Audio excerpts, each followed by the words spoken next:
fantastical, so unpredictable, here on the SNL Network.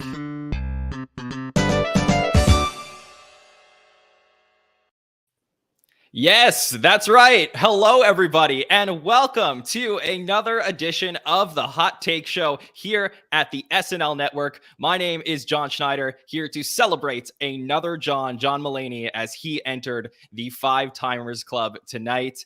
I am so thrilled to, talk through all the sketches. And to me, this is a really, really fun episode of Saturday Night Live. So if you're joining us for the first time after this Olympic break that we just had, welcome on in. We are the Hot Take Show. We are here to break down all the sketches and give only the hottest takes about Saturday Night Live immediately after the show has aired. If you would like to put your comments in the chat, we will make sure to bring them up on screen as we go sketch by sketch throughout the night. But let me introduce the panelists that we have here. And this guy, it's always a pleasure to get to talk to him on the SNL Network. It is the great Andrew Haynes. Haynes, how are you? Thrilled to be here. Obviously, this was an incredibly fun episode. We've got a ton to talk about. I'm having to hold myself back already. I know. I'm giddy about a lot of stuff. So very, very excited to talk through it. And, SNL, I don't know if you guys saw the news in the credits tonight, but SNL added 3 new writers, Nicole Sun, Claire O'Kane, and Rosebud Baker in this off break. And, we always are looking to get better here at the SNL Network. So we added a couple new featured players to join us on the team. And this is one of them right now. So very happy to introduce for her first podcast on the SNL Network. It is the great Kaleena Steakle. Kaleena, how are you? I'm great. Thank you so much for having me. I'm excited to be here. Yes, I'm so pumped, and I'm excited for the SNL community to get to know you. I know you are a huge fan of Saturday Night Live, so we're gonna get into getting to know you a little bit better. So yeah, I love the shirt as well for those who are watching on YouTube. Okay, so let's talk through everything we saw tonight, and let's start with our hot takes. Haynes, start with you. Give us a hot take for the evening. If hot means controversial, then I'm saying right now, Conan's LFNY counts. Okay. It doesn't, but we respect the king, Conan, who showed up tonight for the first time in a very long time. I think he hasn't been at the show since 2006. So really excited to get to that in a little bit. So was that it, Haynes? Any other hot takes? If I have to give you something real non-BS, I don't know if this is a hot take or not, but this show will be remembered. It will definitely be remembered for 2 reasons. The, choir, the Ukraine Choir of New York intro, of course, and that Five Timers sketch was just amazing, top to bottom. I think we're going to talk a lot about that. Yes, 100% for sure. Kaleena, for the first time on the SNL Network, give us your hot take of the episode. Oh, I'm so excited to make people hate me so quickly. Hot take. Oh, no. This wasn't Mulaney's best episode. Okay, well, that's not. Is that a hot take? I don't know. Yeah. Compared to Haynes, I think it's a bit of a hot take. Okay. All right, that's fair, and I would agree. I do think that I do think that the first couple of Mulaney 1 and 2 were really, really good. Mulaney 3 and 4, not as much. I think this was probably closer to Mulaney 1 and 2 for me than it was to 3 and 4. I enjoyed this episode. I actually, on first watch, kind of feel this was the best episode of the season since the Jason Sudeikis episode. I just think overall. It's been a while, but I think that, I think we had a lot of fun tonight. So this wasn't like an all-time classic in my opinion, but I do think I was like, yeah, it's just probably since the Sudeikis episode, this was really, really good. So, love to break it all down. So let's do that. We were also supposed to have our friend Andrew Haskell join us tonight. He's out with the Galvini variant. So Haskell, I hope you're having fun partying, eating sandwiches, and we'll get to catch up with you on one of the hot take shows coming up. So okay. So in all seriousness, we started off this cold open tonight, very serious cold open. We've, seen this in the past in the history of Saturday Night Live when something very serious is going on in the world. SNL has chosen to either, take one approach, which is, a little bit more of like a highbrow, witty comedy about it, or they go in this approach, which is a little bit more of a somber mood. And, you can, there's no necessarily right answer. A lot of people have their opinions about how does SNL tackle these specific issues. But regardless of how you feel about how SNL treated it, it was really just a wonderful, wonderful thing to see the Ukrainian chorus, Dumka of New York, I hope I got that right, tonight singing there. And just like a really beautiful moment to start off the show. Obviously, this just is touching the hearts of a lot of people around the world tonight. So, obviously we're not going to, evaluate the cold open as we typically would, but just a quick word from our panel on that. And of course, in the chat, feel free to put your comments as well. Haynes, our cold open tonight. Well, not a ton to say about it, except that it was very straightforward and impactful. Obviously it was, kind of harkens back to that, that first episode back after 9/11, just, having so many folks out on stage to kind of deal with this solemn tragedy. It was obviously poignant, and as I mentioned, it will be one of the salient moments of the episode, if not the most. So, it was important, and I don't know that there's a ton to say about it other than I'm sure it moved everyone, and there are a lot of not dry eyes out there probably. But it was, it was a special moment, and that's what it was. For sure. Kaleena, what were your thoughts on it? Yeah, so I was surprised. I feel comfortable saying that sometimes SNL has a bit of a tone deaf approach to certain situations where sometimes they lean a bit too hard into like, let's really make a satire, let's make a spoof out of the situation and try to make it overly funny. And I was nervous that they were going to open it that way. Especially just because the host was a previous writer. I was a little bit worried that maybe there'd be too much like creative influence into how they might handle this. So when they opened with that beautiful choir, I was really surprised. I was really glad. I think it was an intelligent approach. I think it was incredibly effective and moving. I was crying by the end of it. And I have a weekly group chat with a couple of fellow SNL friends that we were like, oh my God, this is so good. So I was pleased. And I think not doing any kind of cold opening following that, and then just giving a bit of a beat to then allow Mulaney go into his monologue, I think was really smart on their end. Yeah, for sure. And, what is fascinating for me to think about, and this will be obviously a big topic of conversation within our community over the next few weeks is, obviously what's happening around the world, this situation, unfortunately, is not going to go away. So just in our small, section of Saturday Night Live, it's not so important compared to what's really happening. But when you start to think about, obviously we have 2 SNL episodes coming up over the next couple of weeks. How does SNL decide to address this in the Oscar Isaac episode next week, for example? That's something that will be really fascinating to think about, given that they decided to take the approach this week. And, we'll table that conversation as we continue to move forward. But, let's get into the John Mulaney show for now. Okay. So John Mulaney comes back for the 5th time to host. He is the fastest to reach the 5-timers club since Buck Henry and Steve Martin did it in the 1970s. So, Haynes, were you excited that John Mulaney got this opportunity to come back and host for the 5th time, given everything that's happened to him? Well, yeah, of course. And, every time he does a monologue, he tells like real stories about his life. In 2 of his first 4 monologues, he mentioned past cocaine abuse. So like we knew there's no shying away from, what happened in the past year and a half or so. We knew that we were going to get to talk about that a lot during the monologue. And it was really funny. Honestly, and maybe I should save this for when we talk about Weekend Update, but it's on my mind right now. Coming off the cold open, really my thought was, what first joke is he going to use to transition away from this? And it felt like it could be a little bit of an uphill battle, just turning that corner. It worked out fine.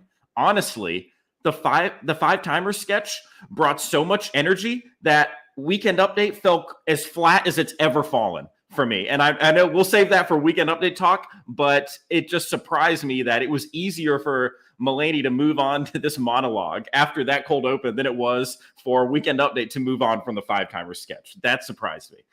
Oh, interesting. Okay. That doesn't actually surprise me, because I think that Mulaney is obviously extremely talented and can talk about the deepest, darkest stuff and make it funny.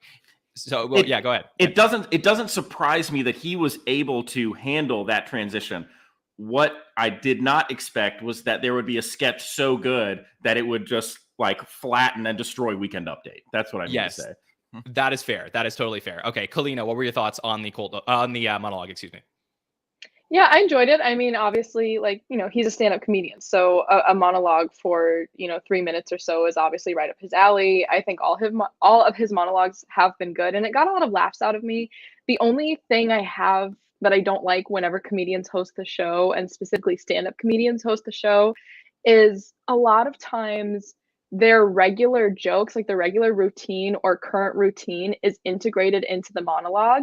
And so if you're a fan of the host, then you already know the jokes. And that was the case for me tonight. I had already heard about half his monologue, and it's just a little like lazy to me, to be honest. It's like, come on, it would take you an hour to sit and write a couple new jokes or a couple new variations of your routine to integrate into the monologue. And honestly, if that's my worst complaint, then the man's hardly done anything wrong. Overall, I thought it was good. And coming in with the heat. Well, and to piggyback off that, he's done that with every monologue. Has had bits of his old routines in it. Yeah, for sure. I think That's it's what I'm saying. Yeah.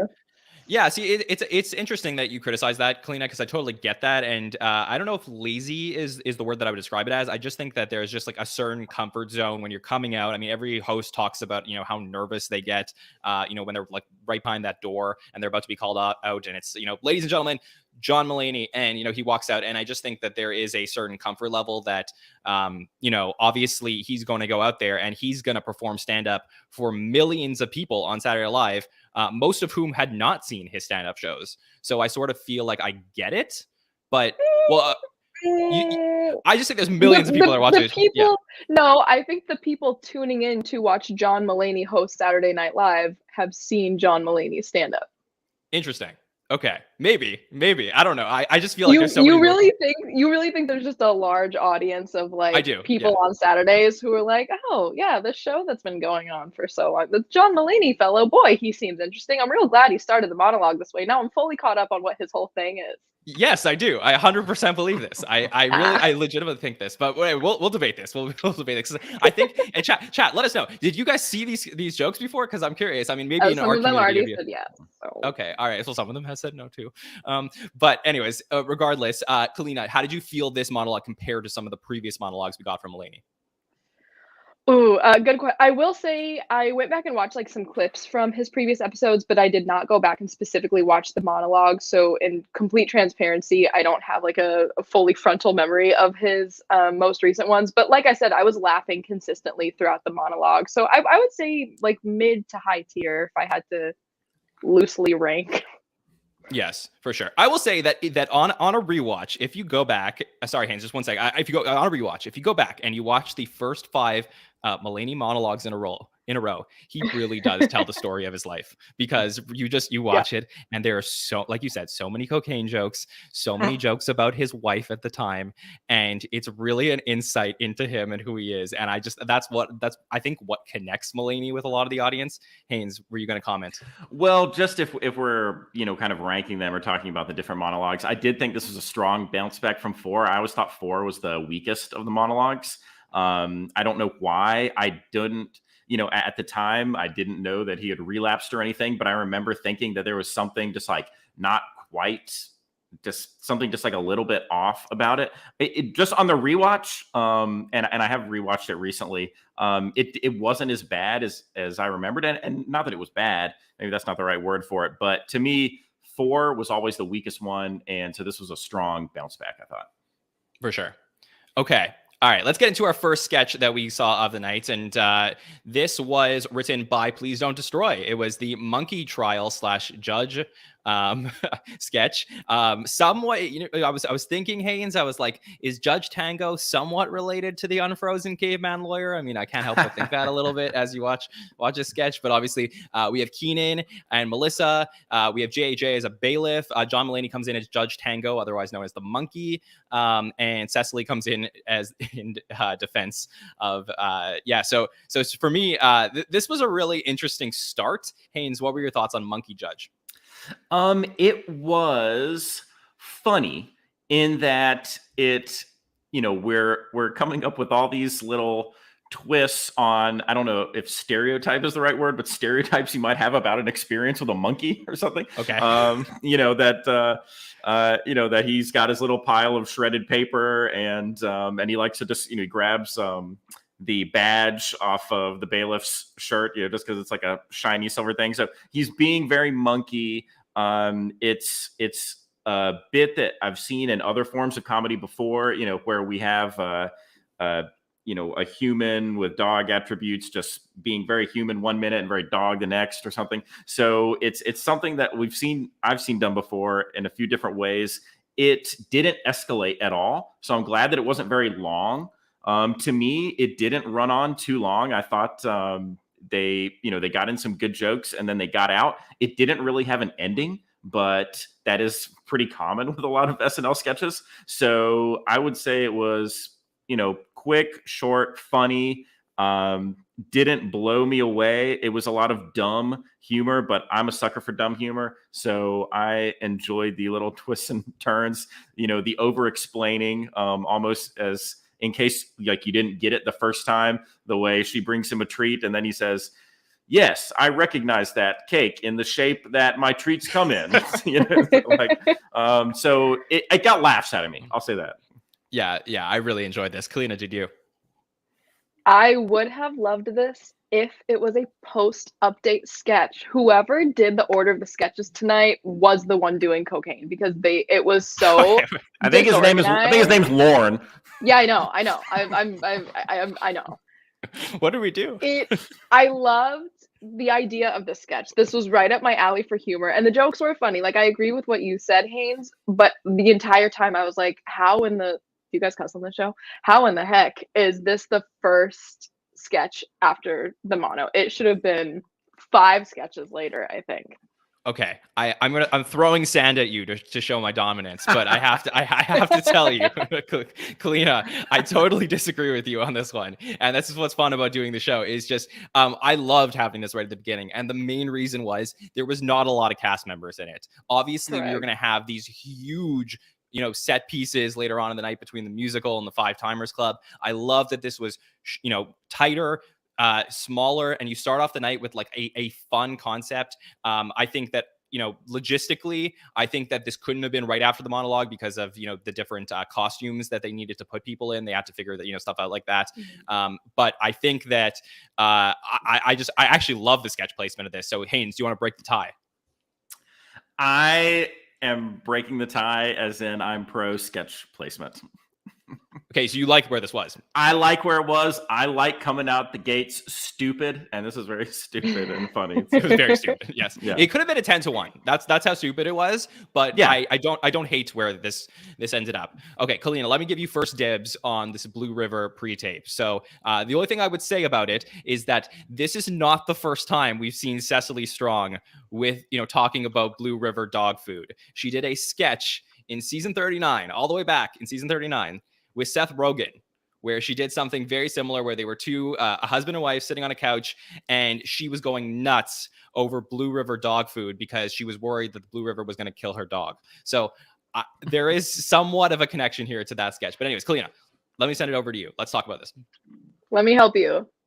Blue River, not funny. You can't see it, but that's what I wrote in my notes. No, it was so stupid. It went on for like 7 minutes in my mind. I don't know how long the sketch actually was, but I kept being like, how is this still happening? And I kept waiting for a really funny punchline or one of SNL's kind of purposely terrible like effects or puppets or something. Like I kept waiting for something really absurd to kind of break the whole illusion. And it just didn't. And then it was really just about this dog food and then them being able to like start making love with each other. I don't know. I was completely disoriented, and it's always kind of one of the ways I gauge how a sketch is going for me is if at any point, if I feel compelled to like check my phone out of boredom, and there was at least 4 different occasions where I wanted to do that during the sketch. Okay. Haynes, where are you at on this one? I feel pretty similarly. This one just did not do it for me. I was in a similar spot in that I kept waiting for like just at least a really memorable line. I didn't really get any. It wasn't particularly funny when they said that the food, that's why the dog couldn't walk. And, that I'm like, I don't know. I didn't get any hard laughs out of it. Cecily is one of my favorite character actors on the show. So I kind of think that most anything she touches is gold, but the writing was just fell flat with this one for me, I think. Okay.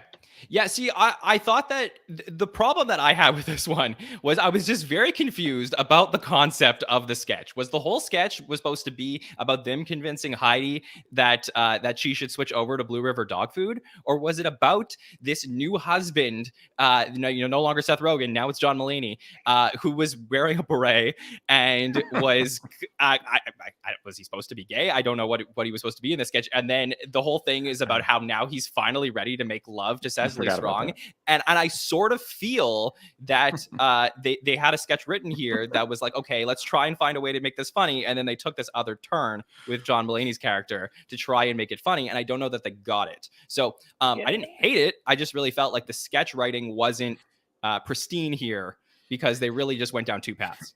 I agree that to me, it was the writing that fell through. I will walk back. I said just a minute ago, I didn't remember a particularly memorable line. I guess maybe the funniest one was where he said, if that's what this is, then I'm ready. like he doesn't know what's happening to himself a little bit. So that was kind of, I did laugh out loud probably at that line. I'll give him that. Someone made a comment that said maybe that sketch should have been live. And I think I agree. I think maybe it would have been a little bit funnier if it was shorter and not pre-recorded. Okay. How do you think that would have changed the sketch, Kaleena? Because I don't think it would have been so dry and stagnant, because they either could have had the opportunity to break or could have been making more like reactions to each other in real time and not so edited and so particularly chosen. Okay. Yeah, I think that's fair. I definitely, there were a lot of other highlights of the night, so let's get to some of them. All right, so another recurring sketch we had here coming up next, known as Careful, or Dinner Discussion, as it's been put on YouTube with the previous one, which was a season 43 sketch with Will Ferrell. And this one was a lot. It was Keenan, 80, Mulaney, Kate, Bowen, and Heidi all sitting around a table. Heidi obviously disappearing for the second time in a row, and talking about a lot of masks and vax mandates. So Haynes, what were your thoughts on the reprise that we got of this sketch? It was funny. I think maybe the first version was funnier, but I'll say that later about another sketch as well, because we had a lot of reprises tonight. But I think that it's this thing where people try not to say something that they are afraid will sound unreasonable. So they try to just kind of walk this line and say something that maybe just tiny bit questions, like what is a popular consensus on something, and then everyone has an overreaction to it. They pretend like the world is about to end, and in fact, kind of the world does end at one point, and we cut to the Brendan Fraser. Yes, exactly. The decomposing rat and then the cackling Brendan Fraser. Those were the images that hit me. She asked, so did we ever really need the mask? And then the whole world collapses. The decomposing rat and the Brendan Fraser cackling were the images that I enjoyed most from that sketch. It was fine. I thought it was funnier the first time. Okay. But why did you want to see a rat decomposing? I was like, it's just the image that I was stuck with. Maybe because I don't see that image very often. It was impactful. So that and the cackling Brendan Fraser it was just funny to me. For sure. And I think that the what I do like about these types of sketches is that they're definitely more relatable than some of the other ones that we've seen this season. I definitely think, like, at the time that the first one came out with Will Ferrell, if you go back and you watch that one on YouTube, that one was a lot about the Me Too movement at the time. So certainly, like, those conversations were being had if you would go out for a meal with friends and stuff. And obviously now people going back to restaurants, people not masking in restaurants anymore due to different mandates. Certainly this is a topic of conversation, so I could see why they went back to this well. Kaleena, what do you think? Yeah, so I'm kind of 50-50. On one hand, I feel like at this point, COVID jokes and COVID sketches are about as interesting as like Trump sketches got at a certain point. Like, it's just very recycled, and it's almost expected of SNL to kind of make the commentary on it. But I am such a sucker for any sketch that utilizes the Keenan reaction in any way, shape, or form. And this one, like that first reaction of his face, and especially the like slight mistiming of the lighting cues, had me cackling. I thought it was so funny. Also, the really unnecessary gag of like the elevator doors closing on Kate's face just absolutely destroyed me. So I feel like I got my money's worth in this sketch. Yeah, I do like that. I like the. I mean, even though this is like a very overused joke, I did like the Heidi disappearing with the Thanos glove. You know, that actually did work for me. So there was certain parts of it. I would just say the interstitials that they had of like the thing of maggots, and I just like I'm gonna have trouble rewatching that one. So very very weird. Okay, anything else, Haynes? Anything else on this one, or should we move on? I'm good. All right, let's talk about what we what we really want to talk about, and let's talk about Please Don't Destroy. So we'll start there, and we'll take this in parts. So Please Don't Destroy comes in, and we have a new sketch or a new pre-tape where Please Don't Destroy is in the office, and John Mulaney is the newscaster, and they're talking about the variant that's good. We have the new variants, the Galvini variant, and I was really enjoying this. Obviously, we had some cameos come in. So Paul Rudd comes in. We have Al Roker coming in. Al Roker has been on the show a few times, and he's been in some digital shorts and stuff in the past. So definitely got those vibes as well. There were some really, really funny lines here before we knew where it was going to go at the end of it. Haynes, let's just talk about what we saw from Please Don't Destroy. So I am a really big fan of Please Don't Destroy and all the work that they've been getting on the show. This was funny to me from the start. I did wonder exactly what was going to be good about the good variant, how they were going to play that. But apparently it makes you feel dope. So that's cool. And I was just really excited to see, I obviously, like a lot of people probably was kind of wondering when Paul Rudd was really going to get his due for not being able to properly celebrate his 5-timer induction. So as soon as he popped up, I was just cheering, excited, so happy that Paul Rudd was going to get his due. And although he had to deliver the scary sounding news that he did get the Galvini variant and he actually did get sick, but at playing synth. And so that was awesome. I love that is kind of a common theme, that energy in the PDD sketches, that like, oh shit, it's actually awesome. Like, seems to be just like a thing that they are just like living in. And I love it because it's just very positive and fun. So this was, I really enjoyed it a lot. It was, and again, we had a little bit of a misdirection with, the Pokemon are alive or they're real and people are excited. And then they're like, oh, actually the Pokemon have stormed the Capitol. Everybody's bummed, but they're like, but they stormed it to pass progressive legislation. And I loved seeing that they're like, oh, Fauci just hooked up with Sweetie. Yeah, that was amazing. Yeah, that was amazing. Yeah. That was so good. So loved it. Yeah, for sure. All right, Kaleena, did you love this as much as us? I did. I always love when a sketch is going on and at no point do I have a clear idea of where it's possibly going. And that was me about every 17 seconds in this sketch.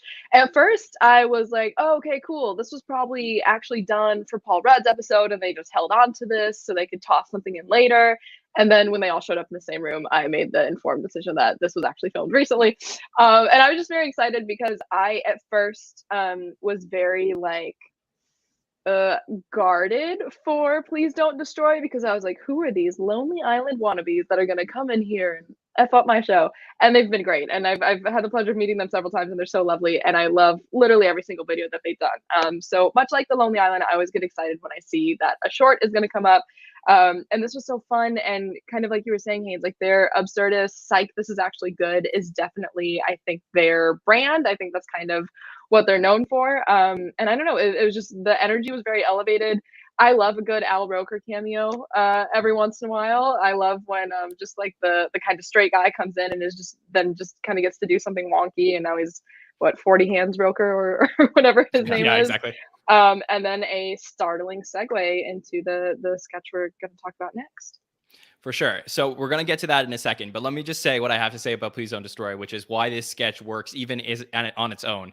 And it's that what you got with the digital shorts when you were, watching this in like a decade past, an era past, was the excitement that when an SNL digital short comes up on screen, anything can happen. That's what you got, because you never knew who was going to be in there, what crazy thing they were going to do this time. And I don't need Please Don't Destroy to be the Lonely Island. But what I do need from Please Don't Destroy is when I see a Please Don't Destroy video, I want to be what is going to happen right now? And anything could. And that is when SNL is at its most magical. And we're going to talk about that when we get to this Five Timers Club sketch. But just, that's what we want to see week after week from Please Don't Destroy, and what will make them legends on the show potentially down the road. Okay, let's talk about this. So we have our Five Timers Club sketch. And, we were all robbed of this a few months ago. So just to have this, let me just say, thank you, Saturday Night Live, for this, because I will just get on my thesis about this. There is no better show on television for moments like this. There's nothing that's ever existed beforehand. There's nothing that ever will exist like Saturday Night Live for moments like this. To have people show up in the Five Timers Club that you haven't seen on television on SNL since 1990, in the case of Elliot Gould, is the most magical, nostalgic feeling. And if you grew up with the show, or you went back and you watched the series over, there is nothing more fulfilling than watching a sketch like this. So thank you, SNL, because this is what SNL was made for. It's moments like this. So let's break down what we saw here, including appearances from Paul Rudd, Steve Martin, Candice Bergen, Tina Fey. James Austin Johnson got the great bartender role. We had the JT Tequila with a little Dan Aykroyd and Tracy Morgan stuff inside. We had the legendary Elliot Gould, one of the greatest original hosts of the show. And of course, a excellent appearance from Conan O'Brien, who used to write on the show just like John Mulaney, and was a previous host of the show as well. All right, Haynes, handing it over to you. Give us your thoughts on what you saw tonight from the Five Timers Club. I don't know where to start with this, so I guess I'll just start at the beginning. I mean, it's, you see that iconic, that set, that it's as soon as it happens, you're getting this Five Timer sketch, you see the jackets, but immediately you get to see Steve Martin and Candice Bergen. So, just heavy hitters immediately. So you get that thrill and that shock. And obviously, they've, been in these Five Timers sketches before.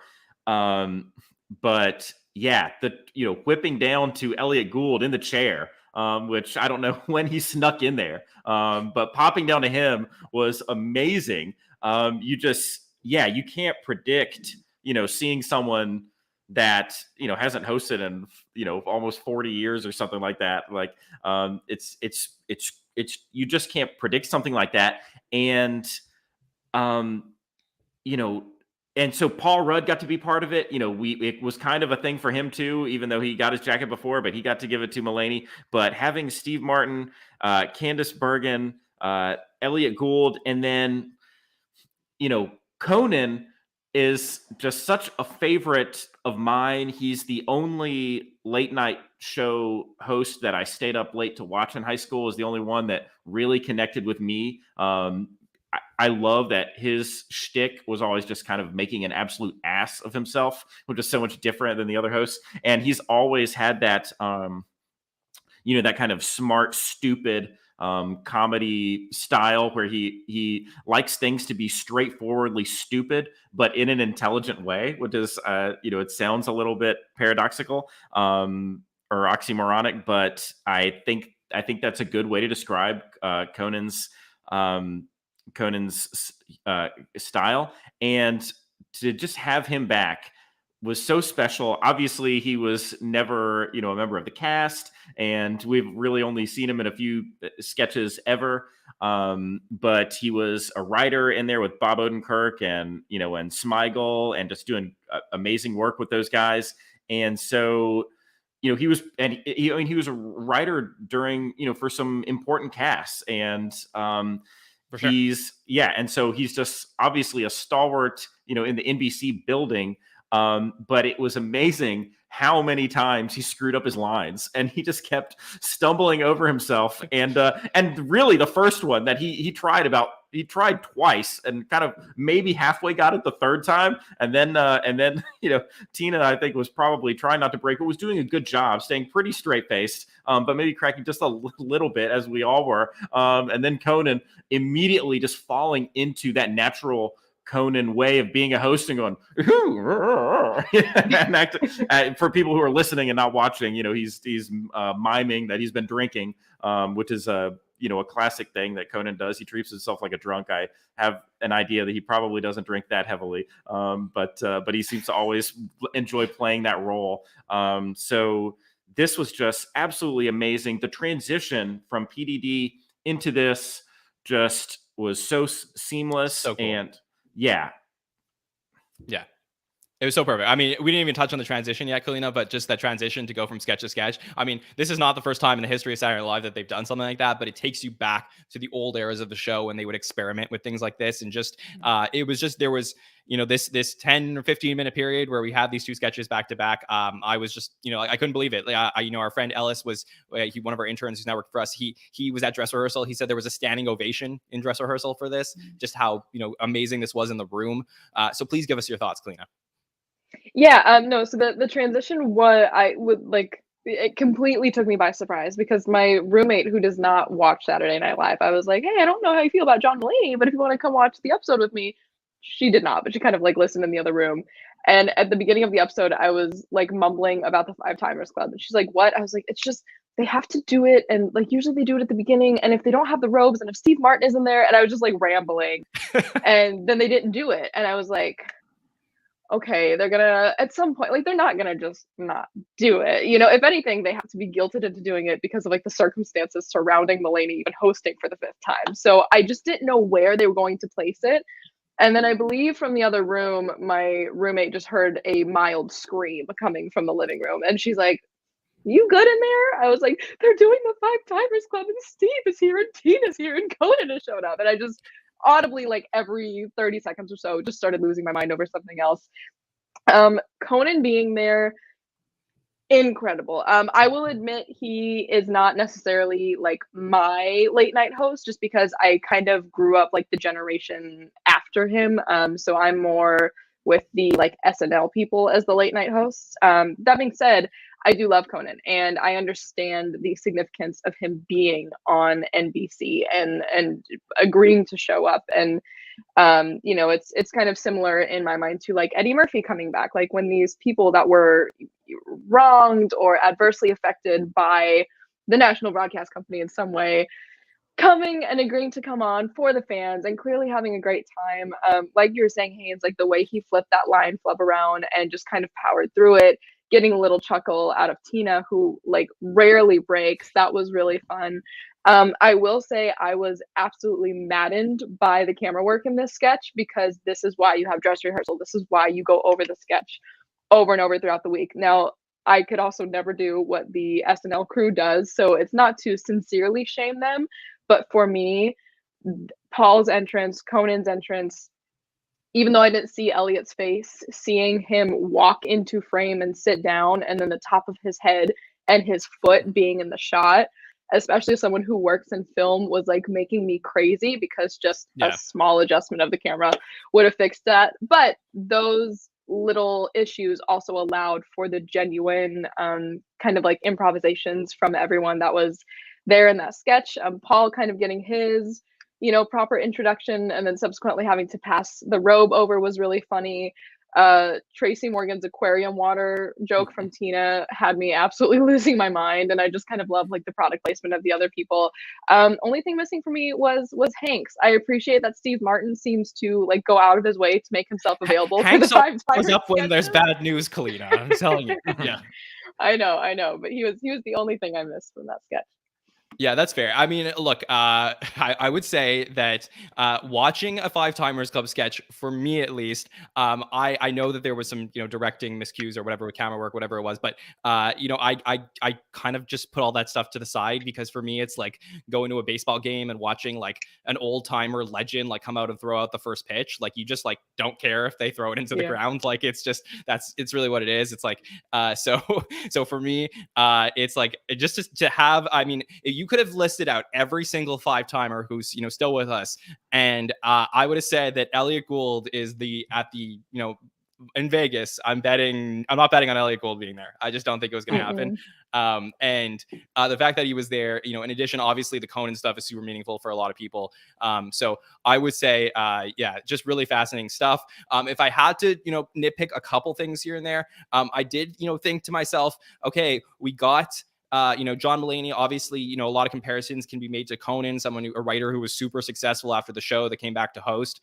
Was kind of thinking about Larry David a little bit as well. If there was the potentially to get Larry in there, like the 3 writers who have come back and hosted the show, I think that would have been a really nice touch to something like this. And obviously, I know there's a lot of people in the chat that are nitpicking the Dan Aykroyd and Tracy Morgan choices for the drink, who are not 5-timers, but I believe that they did before Kristen Wiig was a 5-timer. I believe that they did have a Kristen Wiig Gilly drink in one of the previous sketches, so I'm assuming that was a nice touch to that. So we're going to be talking about this sketch for a very long time, including throughout the entire week on the roundtable and the patron feedback show as well. So Haynes, Kaleena, anything else you want to say about it? The best single line to come from it was after Tina Fey described everything that was in the drink, and she ended with the Tracy Morgan's aquarium water, and then Mulaney went, "Gross, Dan Aykroyd's vodka." That was the funniest single written line to me. Yeah, that was great. I do think Conan's, getting to say live from New York, that kind of gave me chills. That was just a really great moment. I also just want to quickly touch. I seem to have made quite a few people in the comments mad. I was I just want to address. I understand how directing works, guys. Believe it or not, that's actually part of what I do for a living. It's no commentary on the director. It was just an observation as someone who's trained to notice those things, and that their individual entrances was part of the grandiose gesture. Having a bit of shoddy camera work was just a disappointment. I get she's new, guys. Don't worry. I have not canceled SNL. Don't worry. Kaleena, sleep well tonight. Just throw your sand for dominance. That's all it is. Don't worry. Okay. And before we move on, because we didn't really talk about the Conan, doing the LFNY. I tweeted at that moment that Conan LFNY is my son SUN. It made my soul shine. I became a new person just hearing him do that. It was beautiful. I'll remember it forever. That was glorious. It was so good, for sure. And I like the zoom in on his face. I think that was a nice touch. So cannot wait to rewatch this one. So let's continue to talk about this and celebrate what a great night this was. Quick thing on LCD Soundsystem. Thumbs up, thumbs down. How did you feel, Haynes? Good. Well, yeah, always thumbs up. I mean, LCD Soundsystem is just cool. I think everyone just even if you don't really listen to them that much, you just accept how cool they are. There's a cool group that's been around a long time. And so I think that's a big get to have them on the same episode as John Mulaney, and SNL's really good about that, pairing exceptional hosts with exceptional musical guests. And so, we don't usually spend a lot of time on the musical guests. There wasn't anything particularly crazy with the stage setup or anything, which I always think is fun, but it's just a great get as far as a musical guest. For sure. Kaleena, any thoughts on music tonight? I mostly listen to music from the 1930s and 40s, so I honest to God have no idea who LCD Soundsystem is. So my volume was low and I was eating cereal. More like LCD record player back then. Yeah. So yes, totally get that. My only question, I really enjoyed what they did tonight. Great job, LCD Soundsystem. Wearing the same clothes as they did in the promo earlier in the week, so I was wondering if that was a choice. Okay. All right. So after the music, we get to Weekend Update, which for the first time since 2006, there was no guests on Weekend Update. And, for everybody who is wondering what was going to be on Weekend Update, Melissa Villaseñor was there in dress, and she did, I believe it was the Every Teen, who was a girl in a murder, Every Teen Girl in a Murder Show. So that was from season 43. It was a reprise of that. Alex was there as well. He did something on Black History Month that was also cut at dress, and Kyle Mooney was cut before dress. So they were all cut, I assume, either for time or maybe they just weren't great. But oops, all jokes. So Haynes, thoughts? Well, Usually I think of Weekend Update as one of the most reliable consistencies within the show. Obviously, I love situational humor. That's part of the reason I like SNL. But I love whatever the situation. I like my jokes like quick and fast and hard. So obviously, with a straight stand-up style delivery, which basically is what Weekend Update is, you get a lot of those quick cuts to the jokes. So it's something that I can always rely on. I didn't expect that Five Timers sketch was just so good. I was just still high on that when Weekend Update came on, I just like didn't care about their jokes and they weren't that good. And then not have any characters, it was like right in one ear and out the other. It's very often one of my favorite parts of the show because it can bring things back if there's been because all it takes for a sketch is if the concept doesn't 100% land especially at the very beginning, if it doesn't land at the very beginning and then we spend 3 or 4 or 5 minutes like trying to play on this concept that people just aren't all in on, then we can kind of get stuck in like a brutal place. And Weekend Update always is there to lift us back up. Casey Killingsworth made a comment earlier that he said that, it is, it's not hard to flatten or kill Weekend Update. I disagree for all the reasons I just said. I think it's one of those things that you can count on. It's reliable. It's easy to uphold, and it can kind of hold up that middle section of the show if a sketch has fallen flat. So just the Five Timer sketch was just so good. There was nothing that could follow that. And it was a weak Weekend Update. Okay. Kaleena, what were your thoughts on Weekend Update tonight? Yeah, that's fair. I mean, it was startling to me because I love that Weekend Update is kind of like the training grounds for new characters for cast members. I love the idea of them getting to experiment and kind of test it out before they fully develop it into like a recurring character or actually put it in a sketch. So I will say that for me was missed. And I also love just some of the quirky characters that we do get in kind of those shorter time frames. That being said, Weekend Update is hit or miss for me. And even though I love the pairing of Jost and Che, I'm also very partial, having grown up with Seth Meyers as my Weekend Update anchor, where for me it was like almost always consistent. And that was sometimes, even if an episode was, kind of like underwhelming to me, Weekend Update always was like a star player for me. That's not always the case with Jost and Che here. So I do have a tendency to accidentally start kind of zoning out a little bit when Weekend Update comes on. And if the writing that week is not particularly sharp, then in full honesty, it's a little bit hard for them to get my attention sometimes. And then completely agreeing with Haynes, I was just buzzing from the Five Timers Club that I almost forgot to remind myself to pay attention to what was happening to Update. And if it weren't for the fact that there was no guest, I don't know if I would have even like consciously remembered what happened during Update, if that makes sense. So it was, I don't know, it was a 4. It was fine. For sure. Yeah, I think I think it was a lot of logistical stuff here, right, that came into play. The fact that they had to put, obviously, cold open, changed. They did something different for it. Mulaney monologues are always going to be long. Five Timers Club sketch, transitioning from a pre-tape into live sketch, very long segment. And then what we're going to have next is the musical, which is very long. And I just think it was a series of circumstances that led to them having no room to put somebody on Update. And the truth is, as much as we love, Kyle and Melissa and Alex, who were all cut at some point during the week for Weekend Update, I just, I sort of think that, if it wasn't great, let's move on to, some other stuff. So totally fine with me. Okay, let's talk about our 5th Mulaney musical. So we had Lobster Diner, Bodega Bathroom, Airport Sushi, New York Musical, and, Colin Jost and Dan Bueller are back again to help John Mulaney write Subway Churro. So lots of people in this sketch. I'm not going to name them all for, time's sake, but Kaleena, you seem giddy about this. So let's talk about it.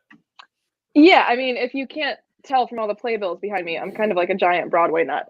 So this recurring sketch is always right up my alley. I'm always very excited to see which musicals they're going to integrate and just how absurd like the setting of this is going to be. Subway Churro was not on my bingo card for today. I was also very impressed by like how technical this set was. There was a lot of production design that went into this particular sketch, and the moving train was great. And I have to say, the line of like, this is an F train on the Q tracks that's just gonna miss a bunch of stops whenever I make it feel like it. That's such like a New York train of thought. I really enjoyed it. I think probably Lobster Diner is always going to be number one to me because it was just like, I felt like I had never seen anything like that from SNL before and just touched so many specific parts of my heart. But this is happily up there with me. I was not disappointed with it. For sure. Haynes, how do you feel about it? I loved it. I always love the Mulaney musical sketches. I think New York musical where Pete wants to try on the underwear in the Times Square shop is my least favorite. So this was, so this is, I guess, is a second time I get to say that we're having a good little Mulaney bounce back here. Believe it or not, I know that this is not popular. I think Lobster Diner might be the most popular Mulaney musical sketch, but I actually think that Bodega Bathroom is my favorite. And I think it might just be because of the song choice. Like I just love all those songs so much.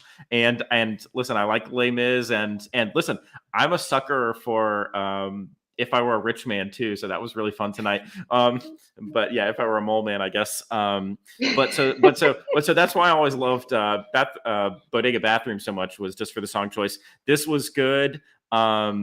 Obviously, I was gonna comment on the Punky line as well. I loved her delivery of that line, and it is it's so New York. I don't live in New York, but I visit enough to understand that that's like a real thing that people deal with sometimes. I've definitely been the idiot, like standing on train tracks that were not running one night on like an off schedule, being like, should I leave, or is this thing like, should I just keep waiting a little bit longer? So yeah, it was funny. I absolutely loved it. The lisp thing was weird. That came out of nowhere. That was kind of a dumb, funny joke. And it was kind of funny when they were like, I'm not even sure you're allowed to do South Pacific anymore. But I would say maybe Kate's character was the best. I just thought she was really funny. MIP or Mountain Dew.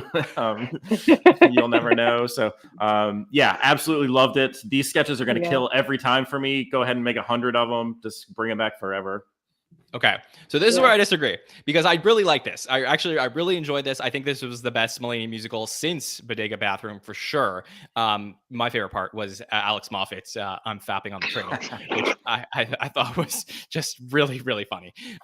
And there were moments in this that were really great. I believe some people in the chat were asking about if one of the PDD guys was in this, and I believe it was Ben Marshall as the finance. It was Ben. It was Ben. So so that's definitely an appearance for Ben in this one, outside of the regular PDD sketches. But I really like this. And the only thing I'll disagree with, Haynes, is I think we should close the book on these. I think I think that we did it.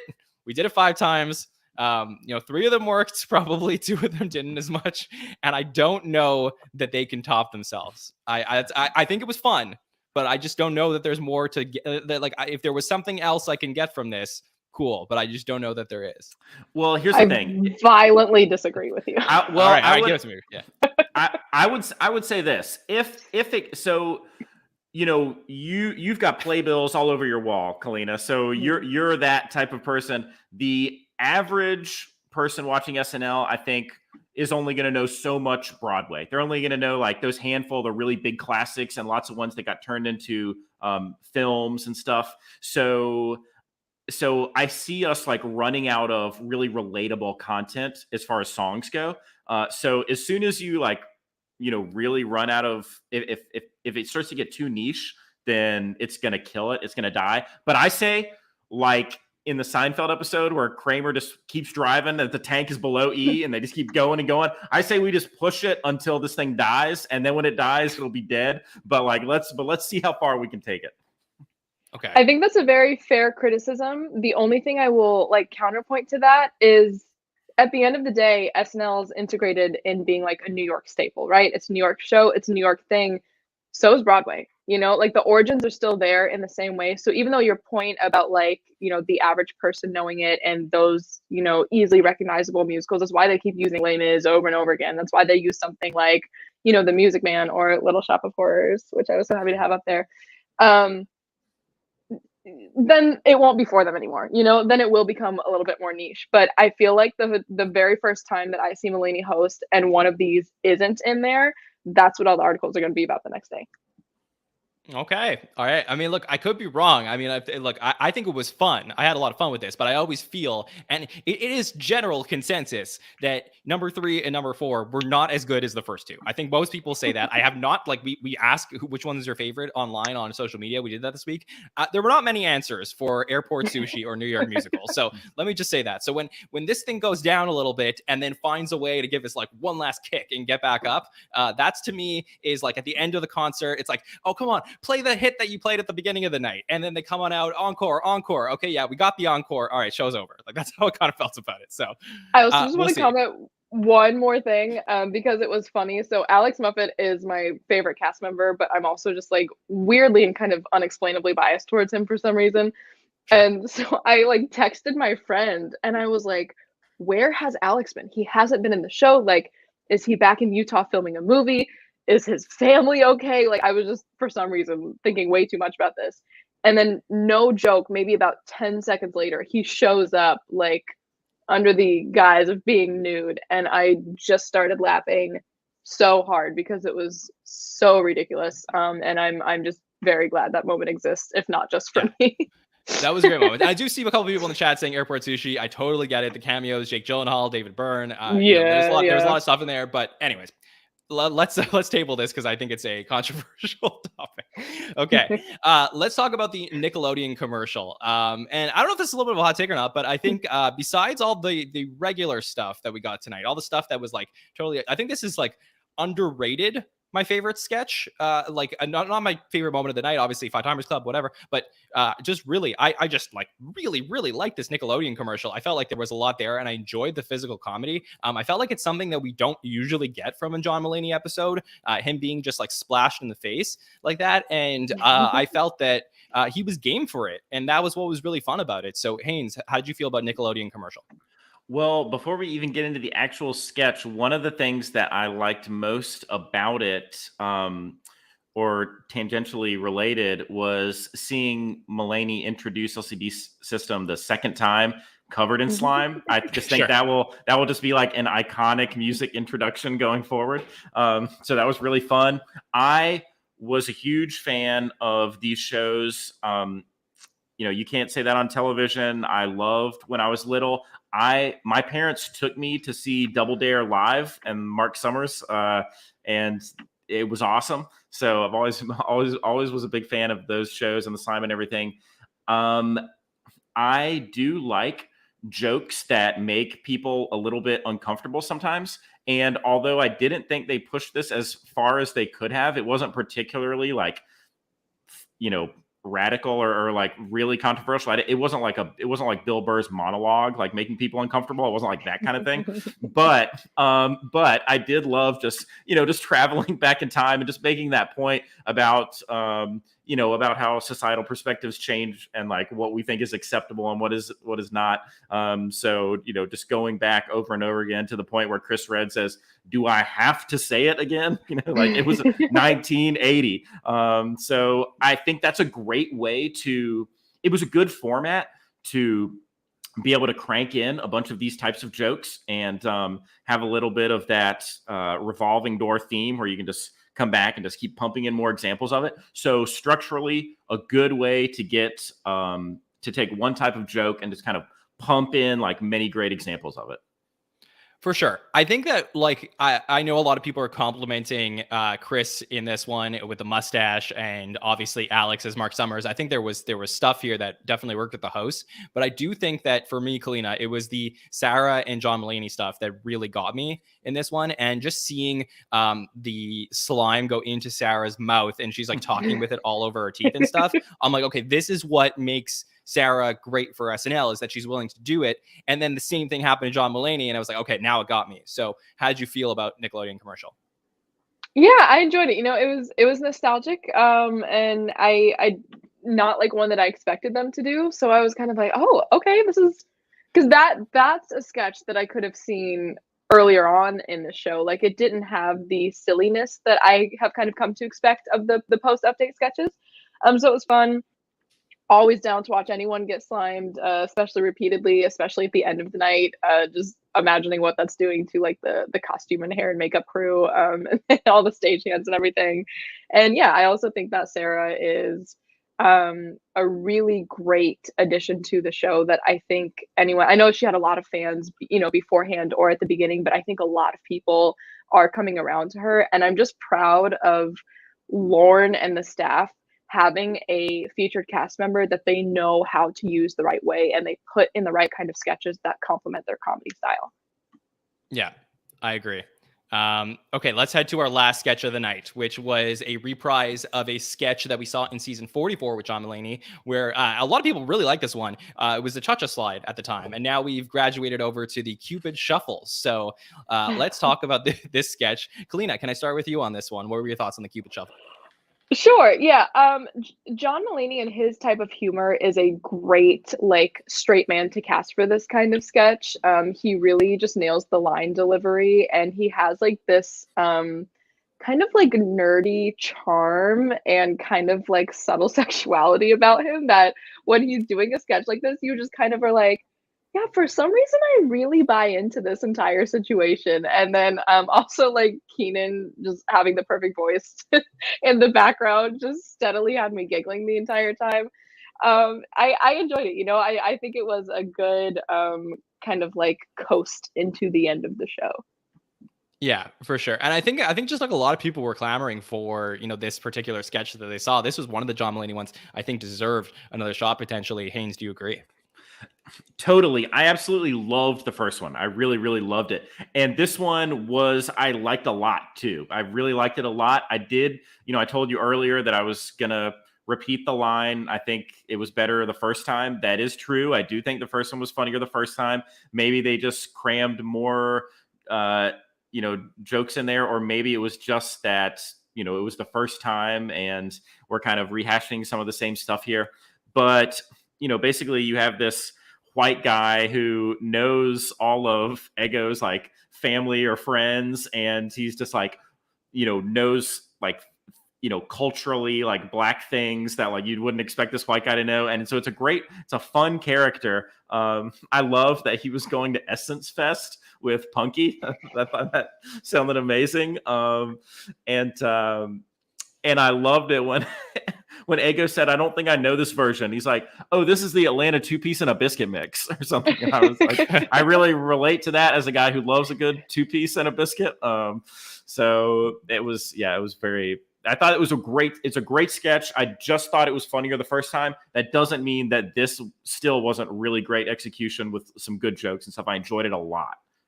Yeah, me too. I definitely did enjoy this. I thought it was good. I would say when I think it was Mulaney said to Chris, "Hello, Mr. Robinson." I was like, you cannot talk about Mr. Robinson on Saturday Night Live with there's no Eddie Murphy in the sketch. But besides that, I just think it was good fun to end the night. It wasn't, we talked earlier in the night about the first sketch of the night, which was, like the monkey judge. I think that could have potentially been placed here because it was silly in the way that you would typically have a 10-1. But I do think that this was a really fun sketch to end the night. So, no complaints here for anything like that. So, happy to see that one written by Brian Tucker coming back to write this, or writing this one for the second time. Okay, let's recap the night by giving our scores for the evening. So we're going to rate the show between 1 and 10, and panel, I'll ask you to explain your rankings for the evening, and Chad, I'll ask you for yours as well. We'll bring them up on screen. Haynes, I will start with you. Right off the top of my head, I would say an 8.2 or something like that. I think maybe just over a hair over 8. It was I would say it was a pretty good show. It was very good. I'll say it was a very good show. It wasn't a masterpiece, but it was a very good episode. Obviously starting off with that, salient or that just really poignant, bit in the cold open, it did not set the tone for the show. It was just a thing that we had to do. But then you just followed it with a really great show. John Mulaney's always going to be a good host. I personally love, and this is probably not a unique opinion, but I typically think that stand-up comedians are the best hosts. And, they may not always be the best character actors, but usually they're great with their timing when they're delivering their lines. And obviously they crush the monologues. So anytime you have a stand-up, I really think that's as prime a host as you can get, especially when it's someone who's working at the height of their powers, as John Mulaney is right now. And on top of that, you've got the fact that he's becoming a 5-timer. He's the quickest to ever ascend from never hosting to a 5-timer. So I think it's just kind of historic, and it was packed with good stuff. To me, the biggest dud was the Blue River pre-tape, and outside of that, I really enjoyed most everything, and a lot of stuff that I really enjoyed a lot and would go back and rewatch. So I'm giving this like a 8 to just a hair over an 8, maybe. Okay, Kaleena, what about you? I would come in at about a 7.5, which is good. It was not a bad episode by any means. I don't think it was one of the best. And I think that this one, there comes a point when SNL is kind of like, at least to me, midway or a little more than midway through their season for the year, where you can kind of feel the train is slowing down a little bit, and you're just kind of waiting for some like really energized, guest host or someone to come in and kind of push their momentum through getting to May. So that one it felt like a little bit more, I don't want to say sluggish, but like Mulaney is a safe and reliable host, I think, for the creative team as well.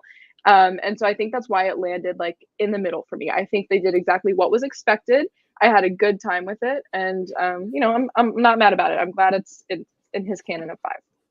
Yes, I agree, and we are ramping up the train. I feel it. Mulaney comes in and he's pushing the train further along, and yeah, I'm pushing it up, and I'm just really pumped. I would say for me, this was definitely, I would say somewhere between 8 and 8.5 out of 10. I mean, if you're just going to talk about that moment from Please Don't Destroy to the 5-Timers Club sketch, I mean, break the scale, people, because that was perfect Saturday Night Live. So for me, that was amazing. Obviously, the rest of the night, I don't think there was really any duds for me, for sure. I mean, there were sketches that didn't work as well as others, but this was just a really fun time for everything that's happening in the world. There's a lot of people being affected, and for everything that's happened personally with John Mulaney, the fact that we can come in, all celebrate him together and have some fun. Can't say much more about a great night of Saturday Night Live. So really, really thrilled all around, and thrilled that so many people got to enjoy this episode in the chat. So thank you all for joining us. That's always fun to break down the episode right after with all of you. Okay, let's talk about what's coming up here on the SNL Network this week. And we are back, baby. We have a ton of coverage this week of the John Mulaney episode. And we will be back on Monday night with a great panel to talk about John Mulaney and LCD Soundsystem. We're going to dive deeper into the Please Don't Destroy stuff, the 5-Timers sketch. We're going to talk about this musical. We're going to have a lot of time really to dig deep into everything. So make sure to join us on Monday nights. If you're enjoying staying up late with us on Saturdays, come join us on Monday. It's really, really fun to interact with the chat on those shows. On Wednesday, we have our next patron feedback show. That is when one of our patrons, which you can find our patron program at patreon.com/the SNL Network, joins us to answer questions from the SNL community. If you would like to submit your questions to the show for us to read on the podcast on Wednesday, we will have that link up on Twitter and on Instagram on Tuesday. So make sure to send in those questions. We'll be joined by one of our great patrons, Alex Roger, on Wednesday.